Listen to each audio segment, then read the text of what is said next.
Hello, welcome to a glorious day here at Spring Village. We've got our Model T event. You can see fantastic vehicles here, plus mobile bar. So everybody's coming down, enjoying seeing the trains and having a drink. Welcome you to Railway Roundup number 4. Come with me and let's see what we've all been up to. So we're in the glorious weather on Spring Village, and welcome Dave. Nice to see you again, isn't it? Now, what on earth are these? Right, these are our fire bars. If you're aware that we've had an appeal out for replacement set of fire bars. Over Polar last year we had issues with them, shall we say, bending slightly and distorting. We've replaced them. Now we have a completely new set of bars in the loco, which are these fellas here. That's what they should look like. That's what they should look like. There are 54 of these in total in there. So the appeal is still open for donations towards those. You can sponsor a fire bar, is that right? That's correct. Yep. They're £71 each. So hopefully the replacement set, which are looking good at the minute, we'll have a look in the $5 a minute, but they should last through to its overhaul now with careful management. But that's what we should have. Nice straight bars. As you can see, they've suffered over the period. And what was interesting, I know when we were doing Polar, is they would raise up, wouldn't they? They were creating huge gaps, and it made it very difficult to sort of keep the fire. Well, if you can imagine, you see the difference in length. They were just dropping like that, so the bars were actually lying flat as opposed to on end like that. Yes. So yes, but all being well, we won't have that trouble with her now. But as you say, if they're £70 odd pounds each, and there's 54 of them, that's a lot of money. It is. So if anybody wants to sponsor, if anyone wants to sponsor a fire bar, Dave, how do they go about doing that? Well, they can just get in touch with either in the shop or I think there's a link on the Facebook page. 5619 now has its own Facebook page, which we'd like people to like and follow, which is going to give a bit of more information on the loco itself. And that's where you'll be keeping regular updates. Regular updates, yep. So if anybody wants to know what 56 is doing, is become a follower of that Facebook page. I have, and it's great to see that it's up and running. So fantastic. We're here, and great, isn't it? We've got 56. We'll go in the cab in a short while, but it's here at a platform side, and the members of the public can go on the footplate. Absolutely. So yes, we've also been donated quite an interest in drawing of a 56XX class, which is sort of a bit of a cutaway picture of it. Brilliant. I've not seen this before, Dave. So it's it's quite interesting now to actually see the innards, as it were, that you can't see. Well, but you've been heavily involved in the repairing it and maintaining it, isn't it? Yep. It's quite. You've got a good maintenance program ready now, and it's paying off. She's steaming beautifully, isn't she? It's running better now than we think it has for a long time, which is quite reassuring to know. Absolutely. So we say she's out for 2 days next weekend. Yes, come down to the railway and come and see 5619 in action. It's absolutely fantastic. But this was hard work with this, wasn't it? Keeping this, trying to level as much as it was.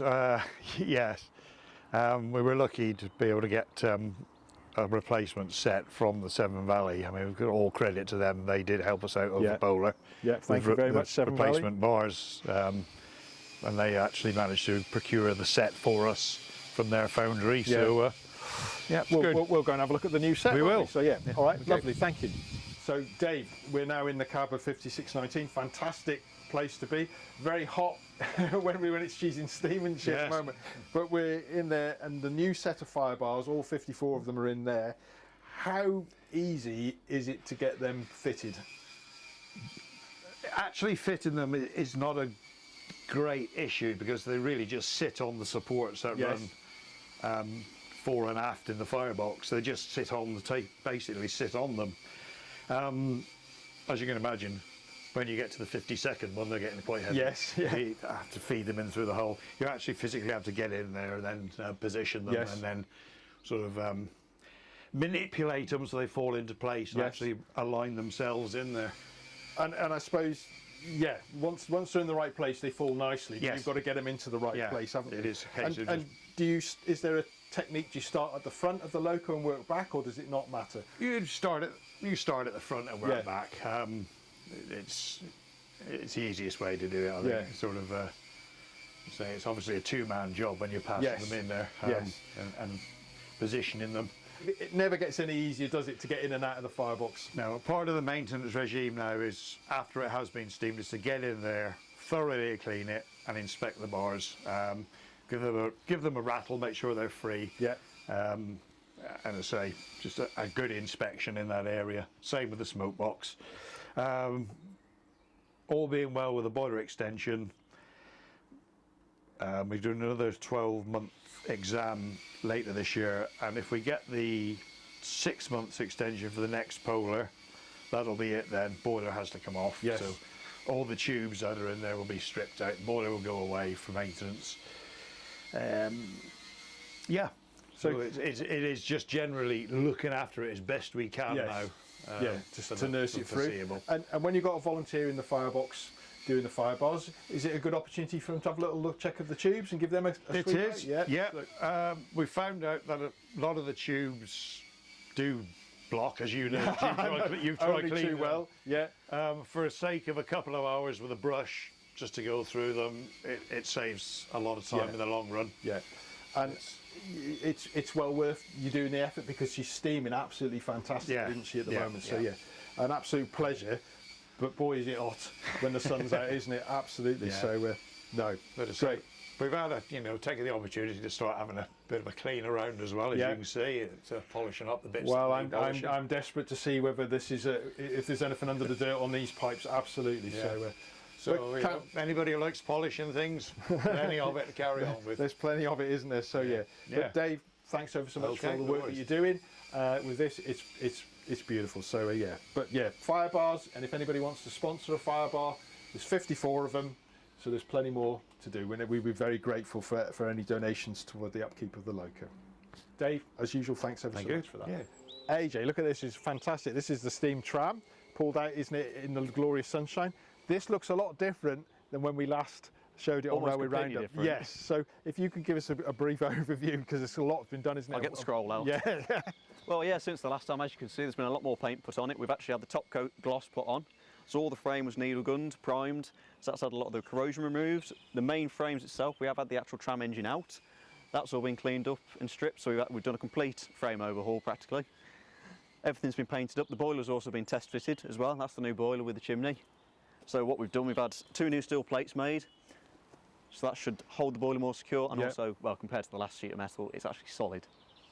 And that's going to make it easier to lift it out Yeah. when we need so to. the theory is, effectively every 10 years, we can just bring the telehandler in, forks underneath that, lift the boiler straight out, makes it much more manageable for maintenance. So really, well, what's left to do with this, pretty much the big one, is have the boiler out, finish pre-drilling all the holes for the main base Yes. plate, and then just get the boiler tested, which I think is penciled in, hopefully, for when the 56 is due Yep. its inspection, to make it all Yep. in one. Makes sense, doesn't it, for that? 'Cause- And sorry. Well, no, well, other than that, it's pretty much been priming, painting, everything. Because, well, yeah, I'm just trying to remember from the last time we saw it, it was almost a complete wreck, Yes, wasn't it? that's right. You know, they've all been taken off and now being put back on, isn't it? Yes. And we'll see the tram coach later, because that's at the sort of the start where perhaps we were the last video, where they're starting to rub it down and take all the bits off. But the piston's back in, it has all been sorted, hasn't it, and cleaned. Yep. And he's back in the sandboxes. And what's this? Is this just the cover for the That's the chain guard, basically, yeah. It's Yeah. also your driver's seat. Yeah, yeah. But yeah, it's pretty much been a case of strip everything off of it, prime it, clean it, paint it. Well, in the reverse order, but Yeah. yeah. And it's all we're waiting for now, really, is for the main old side body panels to go back on Yeah. and the boiler to be tested. Yeah. And then that's the actual tram pretty much there. It's going to be great, isn't it? We are thinking now, with time moving on, isn't it, that we won't rush this to be in service this year, Andrew. Or we will take our time and do it ready for the new As season much next as it year. looks like it's nearly there, there's still quite a bit of work. Yeah. And it wouldn't be worth rushing it. No. And we've got the track to think about as well, haven't we? Yes. And all that, and the coach. There's a lot of work for the coach, but it's just fantastic to see the progress that it's making. I know everybody, you know, lots of people love the tram, and we're just really pleased we're able to show you how it is progressing. And yeah, we hope to have it back in service for the start of the 2025 season, which will start at Easter. So, Andrew, lovely. Thank you ever so much, and thank you again for all the volunteers and all the people who have donated money for this tram restoration. We are very grateful and really appreciate it. Thank you very much. So now we've just looked at the tram and the progress, the fantastic progress that we're making on there. And now with Jacob, and you can see the volunteers in the background working hard on the tram coach. So Jacob, just give us a brief overview of the work that's been done on the tram recently. So as you can see, we're working on the tram coach, and we've taken it all to pieces because it was all mouldy, and so we've been painting the sides of it. Obviously, we had to remove all the paint work, and we've had to put more paint on it so it doesn't go rusty. So you've got the primer on, haven't you, to cover the rust. The roof's gone off, hasn't it? And you're doing that. So yeah. There's a bit more. You've got a bit more painting to do, have you, Jacob, on the roof? Is that right? Yeah. So I've got. So this morning I've been taking off the old paint, and then I'll be painting it with this primer. And then what have you got the lads doing here? So you've got James there. Is he sorting out the seats? I understand. Is it? Yeah. James is sorting out the seating. We've got a couple of lads scraping off the paint off the end. Yeah, and you've got Miles. He's not asleep on the job there, is he? But Miles? Miles is painting the wheels. Right. So it's great, isn't it? There's lots of work being done on it. Yeah. And yeah. And when is it going to be ready for top coat painting anytime soon, or? At some point. At yes. some point for going. Yeah. We'll have to. But it's great to have so many volunteers down here working. Yeah, You're down here nearly every day now, aren't you? So yeah, it is. It's good. So great. Thank you everybody for the work that you're doing. So great. Good. Thanks, Jacob. Thank you. Well, here we are in the old loco shed, and nice to see you again, Andrew. It wouldn't be a railway roundup if we didn't come and speak to you about your O3. So we've moved it into the shed now for work. Can you give us a brief update on what work you've been doing, please? Yeah, well, it's been in the shed now about a month, 2 months, I would have thought. As you can see, we've currently got one of the pumps rigged up to it.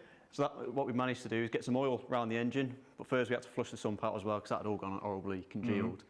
So once that was flushed out, we got the pump hooked up, and we managed to get some oil pressure as well. Got some oil around the engine. And you could see it in the gauge, I remember you telling me. All the gauges were all reading. So that means oil was getting everywhere. The only thing we did see, that's given us a bit of a worry, is number 6 on the big end is a bit tight. Right. So that might be part of the problem while the engine's seized. There might be a big end problem. If not, it also might be piston rings. So currently the next stage is get the manifolds off and get the back 4 heads off, which we think are the ones that have had the water ingress. Right. So it's the next big bit, pulling the engine to pieces. So that's your dad and granddad's next job, doing that. So it's been fantastic. Yeah. Is it? Hopefully it's been easier to work on it whilst it's been in the shed. Well, it's just the fact it's dry as well. Yes. You've got better light. It's dry, and again, the tools aren't far away. No. Well, you're making fantastic progress on it, Andrew. It's absolutely brilliant, isn't it? So yeah, good. Excellent. And like you said, I was chuffed when you said the pressure gauges were starting to read the oil, isn't it? So it's that was a very nice, happy day. Yeah. Means I haven't got to get some new gauges. Yeah. Oh, brilliant. Well, thank you very much for that, and keep working with your dad and your granddad on getting this done. No Lovely. Thank you. Right. So here we are with Anthony and Mark, and we're on the site of our new footpath that we're having built. It's going to be called the Coronation Way, and it's at the bottom of our embankment on our extension to Doseley. Anthony, you've been heavily involved in this, haven't you? Would you like to just give us a bit of an overview of the work that you've done, please? Okay, so this area was heavily overgrown. You could not walk through it. Over the last 6 months, with the help of volunteers, we have managed to get from the top of the crossing all the way down into the Cheshire Cheese Bridge, and that's been a massive challenge, and is ongoing. We've had a lot of volunteers. It's been hand saws and shears. We have had some contractors in to help move the big stuff, but a lot of it has all been lifted out by volunteers, hasn't it? And the where it is down the embankment is very difficult to get any kind of mechanical help. Yeah. So it has been working with hand materials, hand saws, to get the jobs done. And you're looking at least 50 years of growth at the bottom. I mean, nobody's 50, been 60, Yeah, 50, yeah. yeah. It's, a huge amount. So we're getting there. You can see that it's actually, it's opened up great. This will be a walkway for the local residents to use when we're relaying track. They'll be able to use this and the walkway all the way down to Dosley. So, great help, Anthony and Mark. I know there's a lot of others that have been helping with this. We're doing a fantastic job in amongst all the other things that we need to do as well. But yeah, very soon we'll have a lovely new footpath for people to use. Thank you, gentlemen. That's all right, thank you. So we've got down low because we're back with the RUD wagon, and I've got Andrew here again and Joshua in here, and you're working underneath. So what's happening? Well, we're just refitting, well, I say refitting, we've discovered a new distributor, so hopefully this one should work, because originally when the wagon turned up it had half the air brakes missing, the distributor was missing, and a couple of the air hoses were non-existent, so we've managed to accumulate some spares, Good. put them on, and hopefully with this distributor, which we've just done a quick service on basically, should, fingers crossed, we've got operational air brakes on this, which means we can run it And that'll be good, won't it? So yes, along excellent. with the TTA as well. How easy is it to work on underneath there? Surprisingly not bad Yeah. on this, because it's quite, Yeah. Once you get under here, you've actually got a bit of room. there's not a lot to it, because No. a lot of the brake rigging's all external. Yes. You've got quite a nice gap here to get around Yeah. everything. Yeah, there's worse, isn't it, on the railway Yeah, to work? the salmon's isn't it? worse. Yeah, yeah. A lot of the bogey wagons are a lot more difficult Yeah. to get around. So excellent. So with you two working on it like this, we'll have this up and running in a couple of weeks. Yeah, no, give it a week. Yeah, a week, quicker than that. even better. That's excellent. Thank you very much. Spot on. Yeah. Chris, here we are at the road crossing between the shed and Spring Village Station. Now there's some plans for this road crossing. If you could let our viewers know a bit what work's going to be done here. Yes, there are, Richard. It's been a plan in the pipeline for quite a number of years now. The road crossing's at a point where it needs some TLC. Yeah. So basically what's going to happen, we're going to renew it Yeah. with proper rubber strail crossing mats, Yeah. with all the associated concrete and ironwork with them. But we're also going to slightly straighten the track up. Yeah. There's a slight curve There is, isn't there? which goes into the shed, and the problem being, because the door is as tight as it is, we can't actually get a bogeyed vehicle in. Right, into the Okay. shed, yeah. So the plan is to slew the track across at the same time, and it's only got to sort of come out about 18 inches, 450 mil, just a little bit further past this gate. Yeah. And that will put it straight, Straight going into the shed, into yep. the shed. And that means we can get our bogey vehicles in, so it makes it much easier to restore stuff undercover. So yeah, it'd be good. Absolutely, Richard. Yeah. So As I how long said, do you it's- think? How long do you think it will take to do? All being well. The initial road crossing section itself, because obviously we've got some associated work either side of the road, because at the same time we're also there's quite a bit of a drop when it comes across the crown of the road where the white line is into the door, so we're actually lifting it up slightly, and the same with this side, so it's the whole thing's going to sort of straighten, So level it'll out be a bit. yeah. But the actual road section is down for 8 days. 8 days.